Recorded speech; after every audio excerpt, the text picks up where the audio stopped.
Alexander Dumas, Üç Müşketyor. Alexander Dumas'ın Üç Müşketyor romanı Fransız ədəbiyyatının ən gözəl əsərlərindən biridir. Az qala 2 əsr bundan əvvəl yazılmasına baxmayaraq, bu əsər müasir dövrdə də öz populyarlığını itirməyib. Maraqlı, dinamik süjet, macəra axtaran gənclərin dolğun obrazları, onlardakı şücaət göstərmək yanğısı, hisslərin romantikası. Bütün bunlar təkcə Fransada deyil, onun sərhədlərindən çox-çox uzaqlarda da oxucuları valeh edir. Bu roman əsasında 1911-ci ildən etibarən onlarla film çəkilib və yenə də çəkilməkdə davam edir.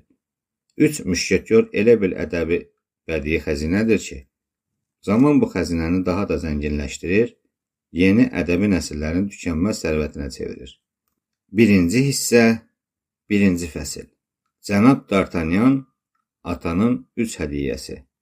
1625-ci il, aprel ayının 1-ci bazar ertəsi günü Menk qəsəbəsində Qızıl Gül romanı müəllifinin doğulduğu qəsəbədə elə bir çaxnaşma vardı ki, güya Hugenotlar həmin qəsəbəni 2-ci La Rochelə çevirmək üçün ora basqın etmişdilər. Nəzərinizə çatdırım ki, Qızıl Gül romanı orta əsrlərdə Fransada nəşr edilmiş məşhur poema. Onun ikinci hissəsinin müəllifi Jean Mediskidir. 13-cü əsrdə. Hugenotlar Fransada protestant kalvinistləri belə adlandırırdılar. Protestantizm yaxud reformasiya adı ilə Qərbi Avropada meydana gəlmiş katoliklər kilsəsinin hökmranlığını məhdud etmək və onun mülki hökmranlığa tabe etməyə çalışan hərəkatı kimi məşhurdur. Protestantizm Fransada geniş inkişaf etmədi. O, burjuaziyanın yalnız bəzi dairələrini və feodalların az bir hissəsini əhatə etdi. Bu dairələr dini protest adı ilə kral hökumətinin şəhərlər və feodalların keçmiş azadlıqları əleyhinə olan tədbirlərinə qarşı öz siyasi narazılıqlarını bildirirdilər. Bir tərəfdən kral hökuməti ilə katoliklər kilsəsi, digər tərəfdən isə Hugenotlar arasında gedən mübarizə bir sıra dini müharibələrə çevrildi və Hugenotların tamamilə darmadağın edilməsi, onların kütləvi sürətdə digər ölkələrə mühacirət etməsi ilə nəticələndi. La Rochelle, Atlantik okeanı sahilində bir şəhərdir.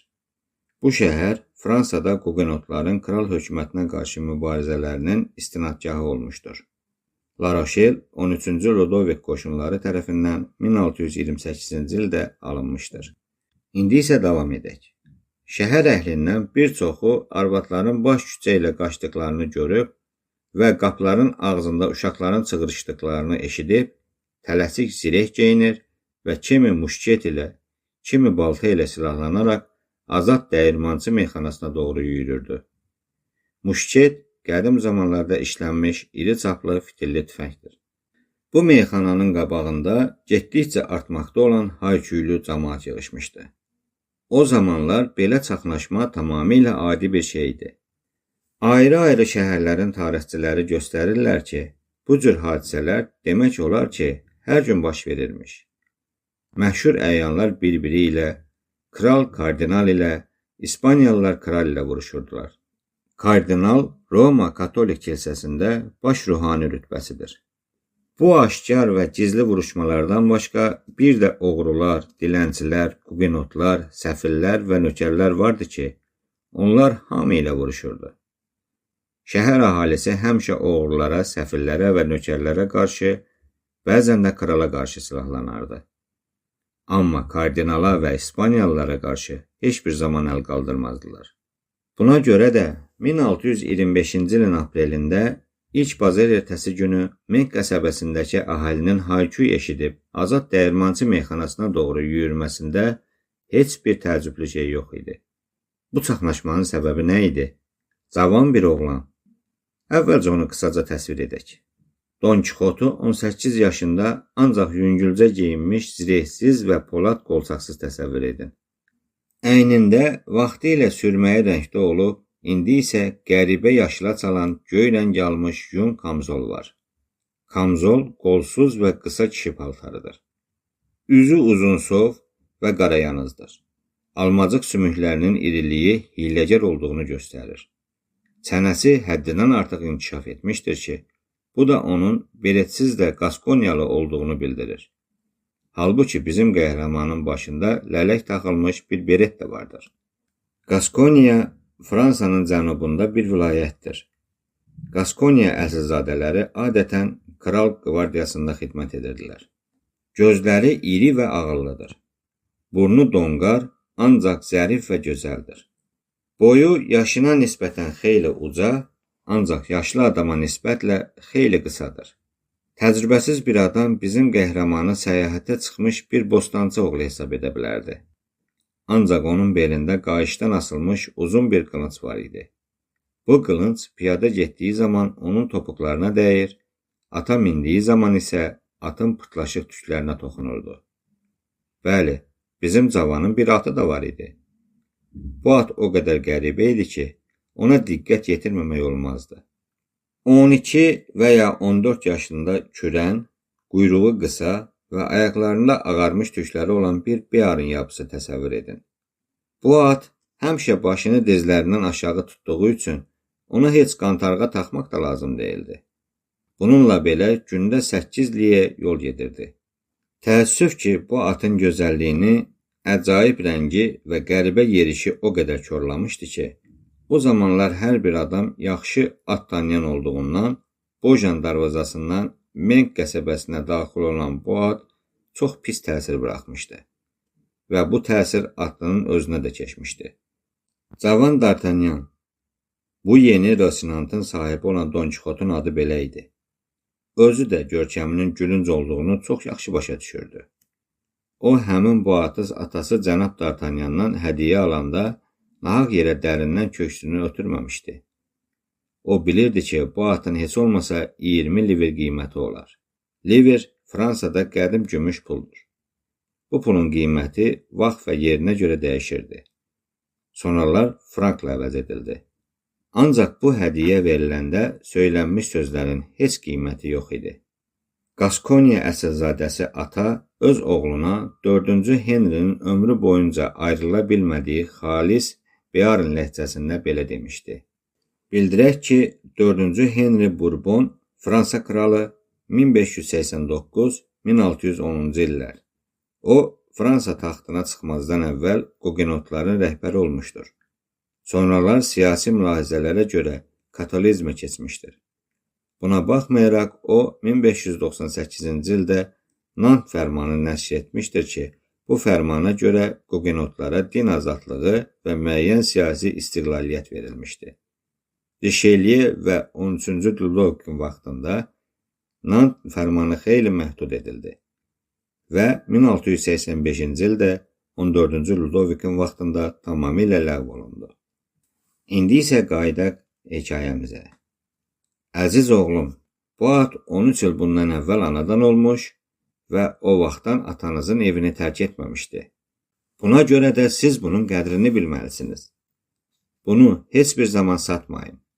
Qoy rahat və namusla qocalıb ölsün. Və əgər siz bu atla yürüşə getməli olsanız, onu qoca bir nökəri qoruyan kimi qoruyun. D'Artagnan'ın atası sözlərinə davam edib demişdi. Əgər siz saraya girmək şərəfinə nail olsanız, bu elə bir şərəfdir ki, qədim əsilzadələr nəslinə mənsub olmanız bunun üçün sizə haqq verir. O zaman öz əsilzadə adınızı şərəflə qoruyun. Sizin babalarınız həmin bu adı 500 ildən artıq bir müddətdə şərəflə yaşatmışlar. Cənab kardinal və kraldan başqa heç kəsin yanında heç bir şeylə özünüzü əksik tutmayın. Bunu yaxşı bilin ki, əsilzadə bugün özünə mərdliklə, yalnız mərdliklə yol aça bilər. Hər kim bircə saniyə qorxaqlıq etsə, ola bilər ki, taleyin ona bəxş etdiyi təsadüfi həmin bu bir saniyədə itirsin. Siz hələ cavansınız və 2 səbəbə görə cürətli olmalısınız. Birincisi, ona görə ki, siz Qaskonyalısınız. İkincisi, ona görə ki, siz mənim oğlumsunuz. Təsadüfdən qorxmayın və macəra axtarın. Mən sizə qılınc oynatmağı öyrətmişim. Sizin ayaqlarınız dəmir və qollarınız polad kimidir. Həm fürsət düşəndə vuruşun, həm də indi təkbətək vuruşma qadağan edildiyindən, vuruşma üçün 2 qat mərdlik lazımdır. Oğlum, mən sizə yalnız 15 ekü pul, öz atımı, bir də indicə eşitdiyiniz məsləhətlərimi bəxş edə bilərəm. Ekü 3 liver miqdarında gümüş pul. Beyarın şəhər adıdır. Ananız mənim hədiyyələrimə bir dərman nüsxəsi də əlavə edəcək ki, bu məlhəm ürək yarasından başqa hər bir yaranı ecazkar bir sürətdə sağalda bilər. Ananız bu dərmanın nüsxəsini bir qaraçıdan almışdır. Bütün bunlardan istifadə edib xoşbəxt və uzun bir ömür sürün. Yalnız bir söz əlavə edəcəyim. Özümü sizə nümunə göstərmirəm. Çünki mən özüm də heç bir zaman saraya daxil olmamışam və yalnız din uğrunda müharibələr zamanı könüllü xidmət etmişəm. Sizə bir zaman qonşum olan və hələ uşaqlıqdan bizim kral 13-cü Ludovik ilə, Allah onun ömrünü uzun eləsin, oynamaq şərəfinə nail olan cənab de Treville nümunə göstərirəm. 13-cü Ludovik, Fransa kralı, 1610-1643-cü illər. 13-cü Ludovik tamamilə özünün birinci naziri Kardinal Richelieu'nin nüfuzu altında olmuşdur. 1585-1642-ci illər. Richelieu mütləqilliyyət tərəfdarı olaraq Dovaryanların feodal azadlığını pozmaq və protestantların, yəni Hugenotların azadlıqlarını darmadağın etmək siyasətini təkidlə yürüdürdü. Yenə hekayəmizə davam edək. Onların oyunları bəzi vaxt vuruşa çevrilirdi və bu vuruşmalarda kral heç də həmişə qalib çıxmırdı. Onun cənab de Treville'dən yediyi yumruqlar həmin əsilzadəyə hörmət etməyinə səbəb olmuşdur. Sonralar cənab de Treville birinci dəfə Parisə səyahət etdiyi zaman 5 dəfə dueldə vuruşub. Rəhmətli kralın vəfatından cavan kralın həddi-buluğa yetişməsinə qədər müddətdə müharibə və mühasirələr hesaba alınmazsa, 7 dəfə kralın həddi-buluğa yetişməsindən indiyə qədər isə bəlkə 100 dəfə vuruşmuşdur. Buna görə də fərmanlara, qərarlara və xəbərdarlıqlara baxmayaraq, cənab de Treville indi müşketyorların kapitanı, yəni kralın iftixar etdiyi qəhrəmanlar legionunun başçısıdır və ondan hətta cənab kardinal da çəkinir. Hamıya məlum olduğu kimi, Hersoq Richelieu çox az adamdan çəkinir. Bundan başqa, cənab de Treville 10.000 ekü pul alır. Deməli, o böyük əyanlardan biridir. O da vaxtilə sizin başladığınız kimi başlamışdır. Bu məktubla bərabər onun yanına gedin. Onun kimi olmaq üçün ondan nümunə götürün.